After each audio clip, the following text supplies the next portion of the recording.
Uşakların puding mi yiyorlarmış? Lütfiye ablaları mı yapmış? İnternetli televizyonda da yumruk üstü yumruk izliyorlar değil mi? Girdik bizim kanala.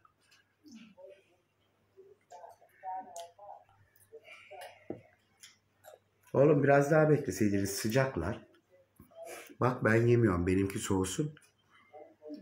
Tamam, ben de bekliyorum. Lan bırak yiyin şimdi. Çıktı dolaptan, bekliyor burada saf. Dolapta değil. Dolapta değildi ki. Değil miydi? Dışarıda mı bıraktı? Ha, biraz ılıyınca koyacağım. Bayağı sıcaktır o zaman. Ben bekleyeceğim. Bekleme oğlum, ye. Soğumaz. Soba yanıyor. Mal. Geçti o. İş işten geçti.